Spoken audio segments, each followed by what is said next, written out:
I'm just so excited to be here. เคยไหมครับดูหนังดูซีรีส์อยู่ดีๆเห็นฉากสวยๆบ้านเมืองแปลกตาสถาปัตยกรรมสุดวิจิตร This is my favorite spot. ของกินชวนน้ำลายสอหรือวัฒนธรรมอันน่าหลงใหลของเขาแล้วจู่ๆก็อยากตามไปเที่ยวซะงั้น And now I'm in this treat place.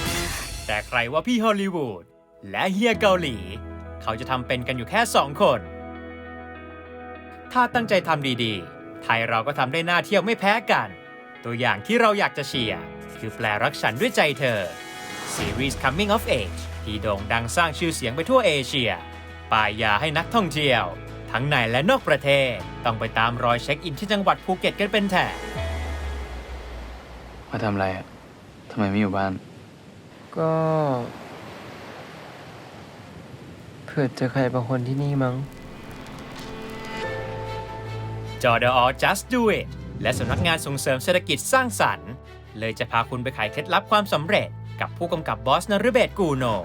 และผู้กำกับภาพตั้งตะวันวาดวรรณวิทย์หรือตั้ง Bad Voice ว่าพวกเขามีแนวคิดหรือเบื้องหลังการทำงานอย่างไรถึงได้มีผลงานคุณภาพที่ช่วยส่งเสริมอุตสาหกรรมการท่องเที่ยวของไทยและไปไกลถึงเวทีโลก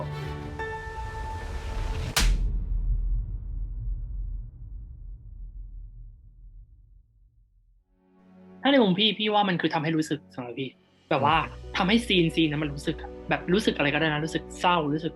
ดีใจรู้สึกซึ้งรู้สึกโรแมนติกสิ่งที่มันทำงานกับความรู้สึกเราพอเรารู้สึกกับซีนนั้นทำให้เราจำได้แบบเราจำอารมณ์ของซีนนั้นได้ไงว่าแบบเฮ้ยตอนนั้นคือแบบAutumn in my heartคือพี่ชายฉันหนาวเขาไปกอดกันอยู่ที่ตรงมุมนั้นมันเหมือนมันมีอารมณ์อ่ะพี่ว่ามันมีส่วนที่ทำให้เราจดจำสิ่งนั้นได้ผม แต่พอพี่บอสพูดเรื่องพี่ชายฉันหนาวซีนนั้นภาพมันเปลี่ยนไปตลอดกาลนึกเป็นพี่บอสกับเบบี้ไมล์พี่ชายฉันหนาวพี่ชายฉันมีอะไรจะบอกเนี่ย ฉันหนาวเหรอ เปล่าพี่ไม่เห็นเหงื่อฉันเหรอ ในส่วนของผมก็คือ อันเนี้ยเป็นสิ่งที่พิสูจน์ได้เพราะว่าช่วงเนี้ยไอหลินมันติด หรือคือแฟนเรา มันติดซีรีส์เกาหลีแล้วทุกวันน่ะสิ่งที่อยากกินคืออาหารเกาหลี ไม่มีอิทธิพล มันมีอิทธิพลสูงมากคือเราจะแบบเฮ้ยหลินวันนี้กิมจิทอดอะไรกิมจิซุปบีบิมบับอะไรเนี่ยเห็นมันกินอะไรนี่คือโดนอินฟลูเอนซ์ทุกอย่าง Is the food coming, sir?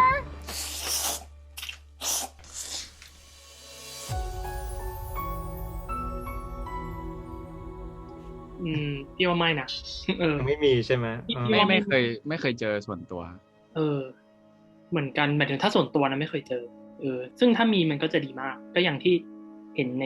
เคสหลายๆอย่างแบบของต่างประเทศอะไรเงี้ยเหมือนอย่างของเกาหลีอย่างเงี้ยคือเขาตั้งใจแบบเอ็กซ์พอร์ตแล้วก็สนับสนุน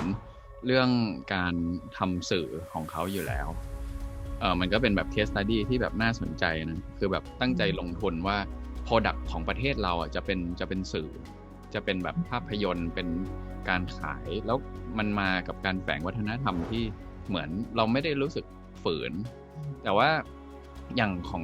ของบ้านเราเนี่ยเราว่าเราก็สามารถทำอย่างนั้นได้ถ้าเกิดว่ามันมีการสนับสนุนที่ผลักดันกึ่งระหว่างความคิดสร้างสรรค์กับวัฒนธรรมโดยที่ไม่ได้ยึดติดกับว่าวัฒนธรรมมันต้องเป็นยังไงคือถ้าเกิดว่าตรงเนี้ยมันเปิดกว้างขึ้นแล้วก็มันจะให้อิสระกับคนทำหนังมากขึ้นผมว่า potential แม่งเกิดใช่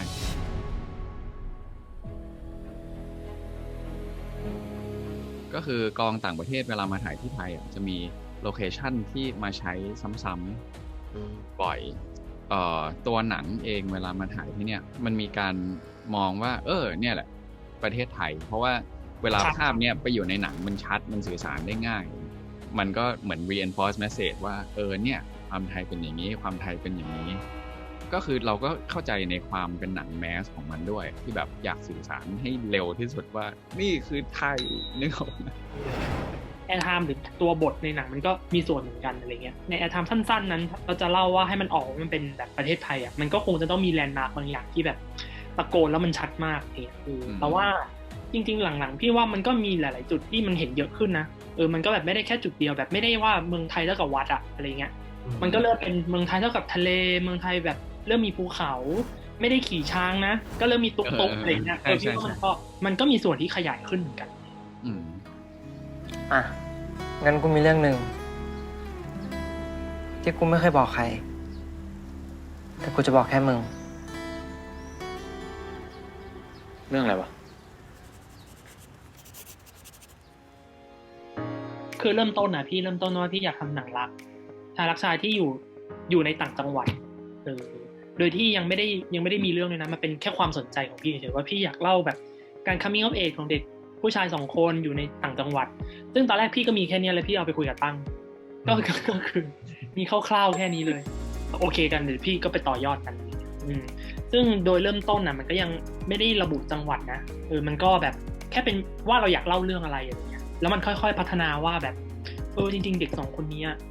เราอยากเห็นสถานที่ที่เขาอยู่ในเมืองแต่ก็อยากเห็นเขาอยู่ภูเขาทะเลคือเหมือนว่าเราอยากเห็นภาพหลายอย่างมันก็เลยมาเป็นว่าแล้วจังหวัดไหนที่สามารถทำให้เราเห็นภาพพวกนั้นได้มันก็ตัดใช้มันก็เฮ้ยภูเก็ตมีความเป็นเมืองมีภูเขามีทะเลก็บินไปเลยก็บินไปเขียนบทบินไปศึกษาดูว่าแบบที่ภูเก็ตเขาเป็นยังไงซึ่งพอเริ่มวางบทคร่าวๆว่าเด็ก2 คนอยู่ต่างจังหวัดน่าจะมีประเด็นเรื่องความสัมพันธ์ coming of age แล้วก็น่าจะมีเกี่ยวกับเมืองนี้มาเกี่ยวข้องด้วยอะไรเงี้ยวัฒนธรรมอะไรต่างๆก็คือไปอยู่ภูเก็ตแล้วก็ค่อยไปศึกษาเลยพี่รู้สึกว่าหนังเรื่องนี้คือเป็นหนังที่ถ้าพูดถึงพล็อตมันอาจจะเดาไม่ยากหมายถึงมันอาจจะเป็นพล็อตที่คนหลายๆคนคุ้นเคยแต่สิ่งที่มันจะมีเสน่ห์แน่ๆคือแบบรายละเอียดที่อยู่ในนั้นเหมือนสมมติว่าหนังสำหรับพี่นะก็คือแบบฉากนึงมันอาจจะดีมากๆแบบ100 คะแนนแล้วแต่ถ้ามันมีรายละเอียดพิเศษใส่เข้าไปพี่ว่ามันคูณล้านเลยสำหรับพี่หมายถึงว่าพี่ให้ความสำคัญกับตรงนี้อยากให้มันมีสิ่งนี้เกิดขึ้นอะไรเงี้ยมันเลยทำให้แบบพอเวลาเราไปภูเก็ตเราก็จะโฟกัสนิดนึงว่าแบบภูเก็ตมันมีดีเทลอะไรน่าสนใจไหมบิลกิน PVP มีดีเทลอะไรไหม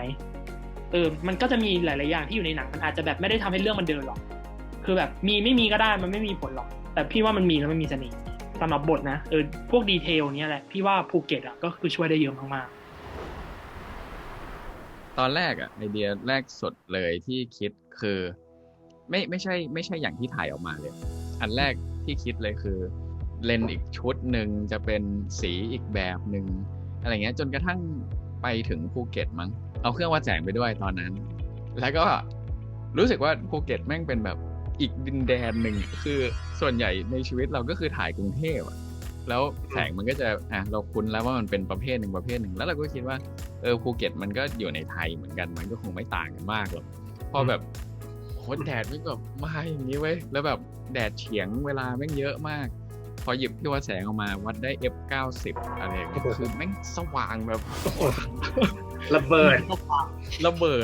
กว่าเฮ้ยนี่เครื่องวัดแสงกูพังวะเนี่ยหรืออะไรวะตอนสเกาต์โลก็คือรู้สึกว่าเสน่ห์ของมันตอนกลางคืนมันจะเป็นไฟสีเหลืองอมส้มเยอะๆทั้งเมืองซึ่ง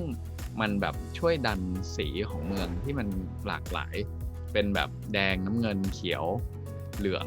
อยู่เอ็กโคอยู่เต็มเมืองจะมี4 สีเนี่ยฟ้าด้วย5 สีมั้งที่เอ็กโคอยู่ทั้งเมืองทุกคนพร้อมใจกันเลือกสีเหล่านี้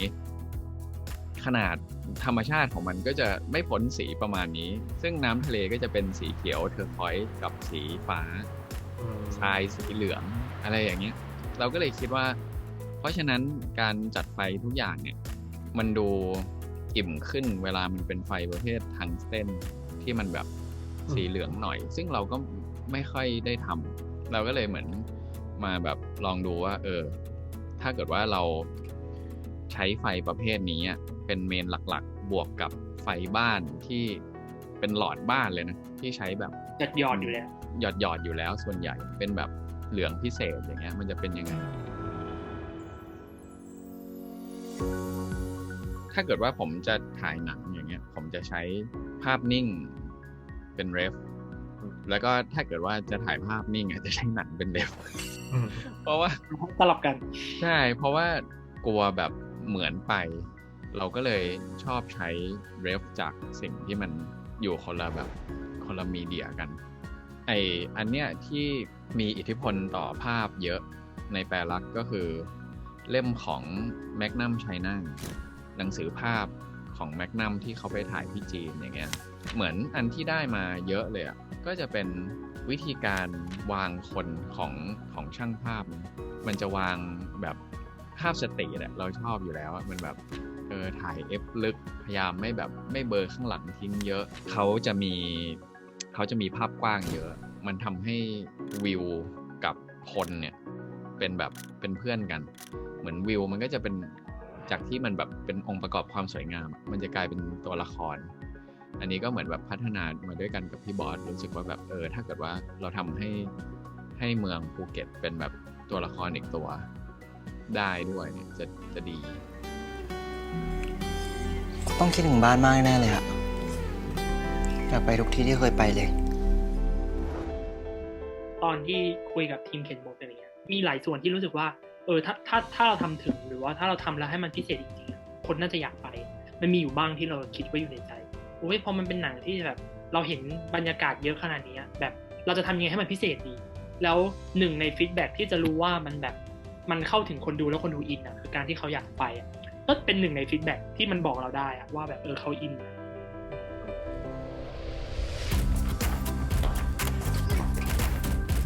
ตอนที่ทำบทแต่จี้ก็บอกว่าตรงนี้ต้องมีพี่บอสคือถ้ามีโอทาวก็ต้องมีซอยโรมานีเพราะนักท่องเที่ยวชอบมาถ่ายรูปกันมันจะเป็นเหมือนเป็นชื่อเป็นซอยอะไรบางอย่างที่แบบถ้าอยู่ในหนังมันเหมือนเรามาถึงภูเก็ตมันมีความรู้สึกหรือในเบื้องต้นนะมันเลยทำให้ตั้งแต่แรกมันอยู่ในบทอะไรเงี้ยอันที่ชอบของซอยโรมานีโอทาวใช่ไหมมันจะเป็นเส้นยาวๆใหญ่ๆที่พระอาทิตย์ตกกับพระอาทิตย์ขึ้นมันอยู่ตรงหัวกับท้ายพอดีตอนที่เราถ่ายกันนะแต่ว่าซอยโรมานีเนี่ยมันจะเป็นแยกที่แสงมันจะตกไม่ถึงมันจะเป็นแสงที่ชิ่งอะไรสักอย่างแล้วเข้าไปแล้วมันจะมีไอ้บ้านหลังนึงที่มันจะชิ่งแสงจากหน้าต่างบ้านมาเป็นจุดๆนิดนึงซึ่งอันนี้รู้สึกว่าเป็นหนึ่งในดีเทลแบบใช่อันนี้เป็นดีเทลที่แบบชอบมากเพราะว่ารู้สึกว่าเหมือนหน้าต่างเขาจะเป็นอย่างเงี้ยแล้วเวลาเขาเปิดมันจะมีไอ้ตัวยึดที่แล้วมันจะเป็นองศานี้เท่านั้นที่มันจะชิ่งกลับมาแต่ว่าคิดว่าไม่เห็นในหนังนะแต่ว่าเวลาไปบล็อกจะรู้สึกชอบมากที่มันมีตรงนี้ที่แบบมันพิเศษสำหรับความทรงจำถ้าเกิดเจ้าของบ้านปิดนี่คือพังเลยความทรงจำพังแต่เขาเปิดทุกวันเขาเปิดทุกวัน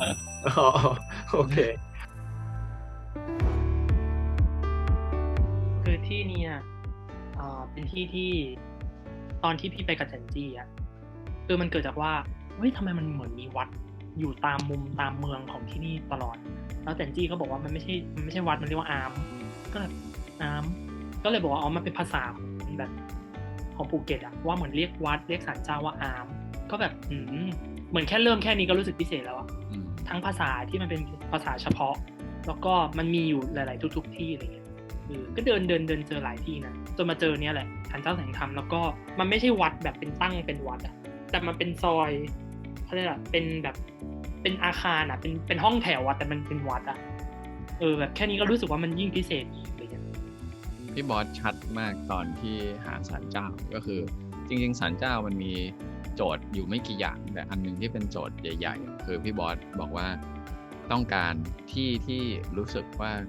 เป็น private zone ได้ด้วยเป็นศาลเจ้าสาธารณะนะแต่ว่ามันต้องมีความรู้สึก private ได้ซึ่งศาลเจ้าแสงธรรมด้านซ้ายขวาแบบกว่าจะเข้าไปมันเป็นซอยยาวๆเข้าไปแล้วก็ด้านซ้ายด้านขวามันเป็นอันที่เหมือนเรียกว่าอะไรเหล็กแข็งเหล็กที่สามารถปิดได้ทุกอันเลยเพราะฉะนั้นที่เนี่ยมันสามารถดู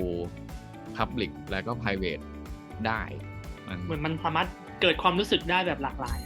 ความเป็นบ้านภูเก็ตมันเป็นบ้านแบบยาวๆเหมือนหลังนี้ต่อนี้หลังนี้ต่อนี้อะไรเงี้ยศาลเจ้าแสงธรรมเนี่ยมันก็ทะลุไปอีกที่นึงซึ่งข้างๆกูปิดเดียมันแหละบ้านเต๋จริงๆมันก็คือแบบใกล้กันเลยมันแค่เดินทะลุกันอะไรเงี้ยก็แบบเฮ้ยก็ได้ไอเดียทะลุมาอยู่ว่าแบบมันเป็นเสน่ห์ของภูเก็ตนะนี่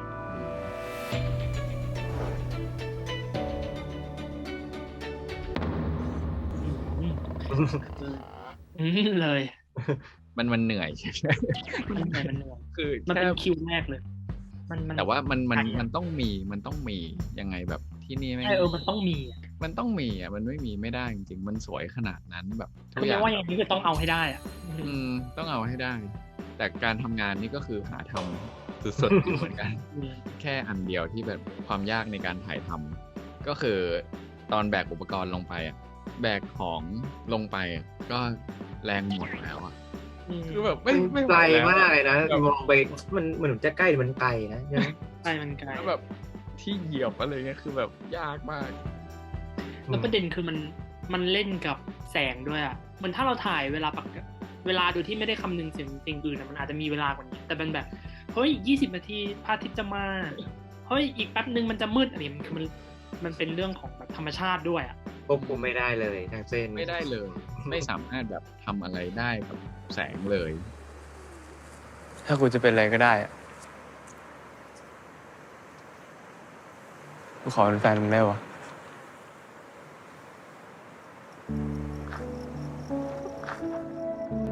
พี่ว่าอันที่พี่กับพี่ตั้งทำแล้วแบบที่เป็นซีนที่ชอบแล้วรู้สึกว่าลงตัวมากอะมันเป็นฉากที่แบบเต๋มันมาหาโอเอ๋วที่รีสอร์ทก่อนที่จะไปจูบกันใต้น้ำมันมากันที่ใต้บันไดอะเหมือนโอเอ๋วเดินมาหน้ากล้อง แล้วก็ไอเต๋ก็เดินตามมากำลังจะมาจูบคอโอเอ๋วพลิก กลายเป็นกล้องไปชัดที่โอเอ๋วต่ออีกฝั่งนึงแล้วพอโอเอ๋วเดินไปใต้บันไดกล้องมันก็เคลื่อนอีกคือมันเป็นการเป็นช็อตยาวๆด้วยเลยผ่านแค่สถานที่นั้นอะไรอย่างเงี้ยแต่ว่าจริงๆในบทอะมีแค่ว่าพวกมึงยืนคุยกันใต้บันได อะไรอย่างเงี้ยแต่ว่ามันเกิดจากแบบ แม่งก็เป็นแมจิกเว้ย มันเป็นเมจิกมากมันเหมือนแบบ acting ตรงนั้นแล้วก็ตั้งก็แบบเฮ้ยมาคือตั้งอาจจะแบบเริ่มต้นเนี่ยเฮ้ยตรงนี้มาตรงนี้สวยแล้วก็เอาตะกะใส่เข้าไปตึ๊ดประกอบอุ้ยเฮ้ยมันดีเลยอ่ะหมายถึงว่าอันนี้คือการ adapt ที่ดีอ่ะพี่ว่านะตอนนั้นคือแบบเป็นความรู้สึกที่ลงตัว ตรงนั้นโคตรมัน คนลุกอยู่ซีกเดียวอ่ะทั้งขาเลย คือพี่ว่าคือในบทอะให้ความสำคัญมันก็จริงสมมติว่าแบบใน 100% ของการที่แบบคนชอบอะพี่ว่าในบทใส่มามันก็มีแบบ 40% แล้วอะแต่ 60% นะพี่ว่าต้องให้แบบพี่ตั้งเลยอะหมายถึงว่าความถ่ายแบบสิ่งที่ธรรมดาแต่ว่ามันพิเศษอะพี่ว่ามันองค์ประกอบนะแบบว่ากินมันอาจจะเฉยๆแต่ต้องกินที่ยืนอยู่ตรงนี้ด้วยอะแล้วค่อยหันหน้ามาตรงนี้อะไรเงี้ยอย่าง EP 2มันจะมีฉากที่แบบเต๋อเอ๋วไปยืนกินกันที่ระเบียงข้างนอกมันก็เป็นโลที่พี่ตั้งบอกว่าให้ไปยืนกินตรงนั้นไหมซึ่งจริงๆแล้วมันอาจจะไม่ใช่ความคิดแรกในบทนะว่าแบบเฮียยืนกินอะไรที่ระเบียงวะอะไรเงี้ยถูกไหมแต่มันเป็นไอเดียที่แบบนี่แหละพี่ว่ามันไม่ใช่แค่อาหารนะแต่มันแบบเป็นเฟรมภาพเป็นเหมือนองค์ประกอบอ่ะอันนี้ต้องแบบพี่ตั้งเลยอะที่ทำให้มันน่ากินนะครับพี่ ต้องบอกก่อนว่า หมี่มันน่ากินอยู่แล้ว แต่ว่าเหมือนเรื่องภาพจริง ๆ การถ่ายอาหารที่เราแบบชอบอะนะเราชอบเวลากล้องมันอยู่ใกล้ๆอาหารมันจะมีเลือกได้ไงระหว่างแบบใช้เลนส์ที่ยาวหน่อย แล้วก็ทำให้ข้างหลังเอาอะไรอย่างเงี้ยนะครับหรือว่าใช้เลนส์กลางๆก็เป็นเฟรมมาตรฐานก็เป็นไปได้ แต่ส่วนตัวเราเราชอบเอาเลนส์กว้างๆไปเจาะอาหารจริงๆเหมือนตรรกะมันแย่เหมือนกันแบบฟังดูไม่โปรเลย แต่ว่าจะรู้สึกว่าชอบเอาเลนส์วายไปเจาะเพราะว่ามันรู้สึกว่าใกล้จังแต่ว่า คนดูไม่ได้กินอาหารอยู่แค่นี้เองนะแต่ว่า มึงไม่ได้กิน แต่มึงไม่ได้กิน เดี๋ยวทำหมีกิน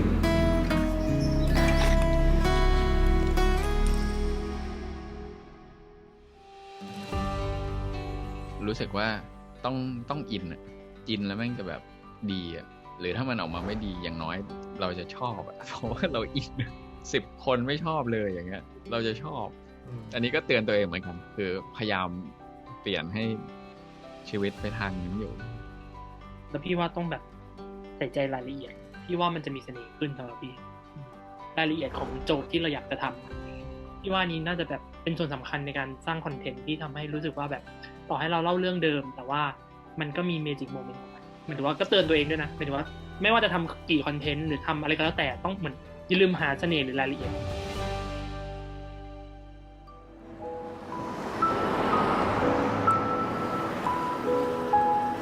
พระอาทิตย์ตกดินครั้งสุดท้ายที่ภูเก็ตของกูอะ กำลังจะไปแล้วนะ